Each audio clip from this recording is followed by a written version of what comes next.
Hello guys, this is our new vlog and welcome to our channel. আশা করি সবাই ভালো আছেন, আমরা অনেক ভালো আছি। এটা আমাদের বেগুন গাছ আর তার কাছে ছাড়ে দেখাচ্ছে বেগুন গাছে কিছু ফুল ধরছে। এই ফুলগুলো আপনাদেরকে আমরা দেখাচ্ছি। এই ফুল ধরছে ঠিকই, তখন বেগুন হবে কিনা জানি না। আজকে এগুলো আপনাদের দেখাবো আর আমার কিছু রান্না করবো।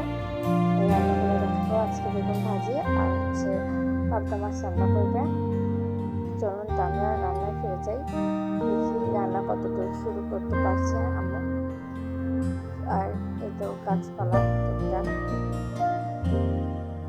প্রথমে আমরা চুলো করে কড়াই দিচ্ছি, কড়াই কিছু তেল পরিমাণ মতো তেল দিয়েছি।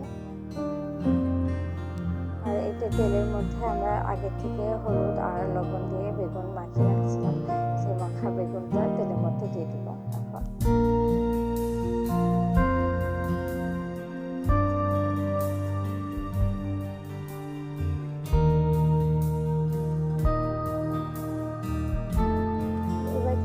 পরে বেগুনটা একবার আমরা উল্টে দেখবো যে ওই সাইডে হয়েছে কিনা, যদি না হয় আবার আমরা এভাবে রেখে দেবো।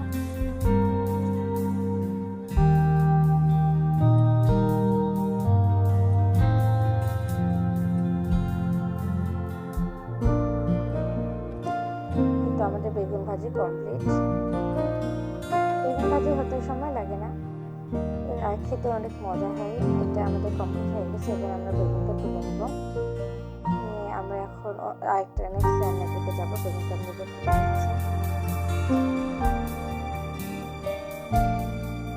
আমরা পাবদা মাছটা ভাজবো। কড়াইয়ে একটু সময় তেল দিয়ে মাছটা দিয়ে দেওয়া হয়েছে যাতে মাছটা ভাজি হয়ে যায়। পাবদা মাছ সাধারণত একটু ভাজি করে না, কিন্তু আমাদের ফ্রিজে অনেক ইয়ে আছে তো, তার জন্য আমরা ভাবলো যে একটু ভাজি করে রান্না করে দেখি কেমন হয়। তার জন্য আজকে পাবদা মাছটা আমরা ভেজে রান্না করছি। পাবদা মাছটা এক সাইডে ভাজা হয়ে গিয়েছে, এক সাইডে একটু উপর এক সাইডে ভাজতে ভাজতে হবে। তো দুঃখজনক বিষয় যে পাবদা মাছটা কড়াইতে লেগে যাচ্ছে, তার জন্য একটু সমস্যা হচ্ছে তুলতে আম্মুর। কিন্তু সমস্যা নেই, এটা কোনো সমস্যা না, এটা কোনো ফ্যাক্ট না, ঠিকই উঠে যাবে মাছটা। চলুন আমরা মাছ ভাজা দেখি।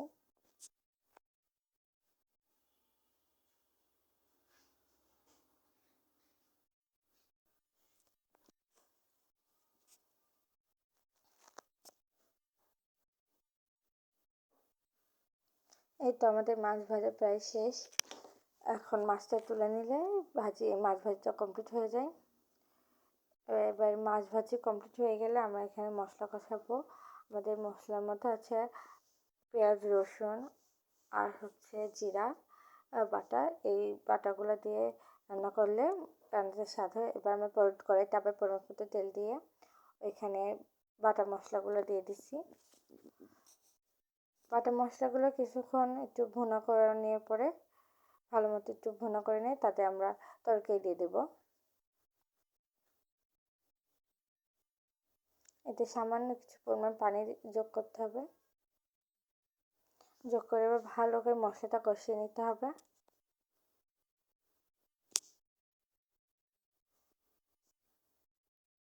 মশলা যত বেশি কষাবেন তত তরকারিটা একটু আলাদা বলে স্বাদ আসে।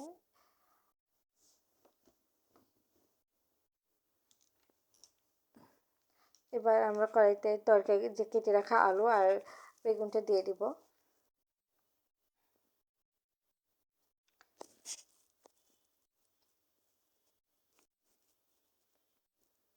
আলু আর বেগুনটা দেওয়ার পরে আমরা মশলার সাথে এটা ভালো করে মাখিয়ে নেব, যাতে মশলাটা আলু বেগুনের সাথে ভালো করে লেগে যায় এবং মশলাটা প্রতিটা কাটা তরকারির মধ্যে যেন ভালোভাবে ঢুকে। এবার এটা আমরা ঢাকনা দিয়ে ঢেকে দেবো কিছুক্ষণের জন্য, যাতে এটা সিদ্ধ হয়ে যায়। সামান্য একটু পানি যোগ করা হয়েছে এটা, যাতে লেগে না যায় তরকারিটা।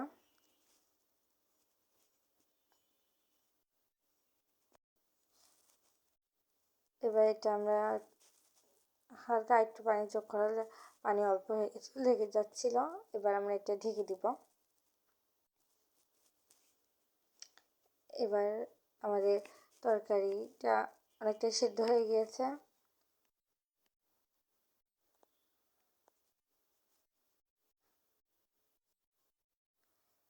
সুন্দর তরকারিটা সিদ্ধ হয়ে গেছে, লাল হয়ে গেছে, যতটুকু পানিতে হয়েছে পানিটা ঝোলটা লাল হয়ে গেছে। এবারেতে আমরা মাছগুলো দিয়ে দিব, একটু পানি দিয়ে মাছটা দিয়ে দিব।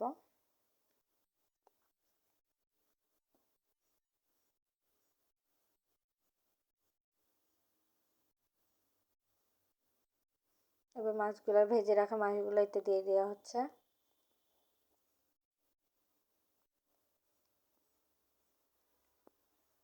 দিয়ে একটু নাড়াচাড়া করে আবার আমরা এটা ঢেকে দেব, যাতে তরকারিটা ভালোভাবে হয়ে যায়। এই তো আমাদের তরকারি কমপ্লিট। তরকারিটা সম্পূর্ণ হয়ে গেছে, এখন আমরা শুধু তরকারিটা নামিয়ে নেব।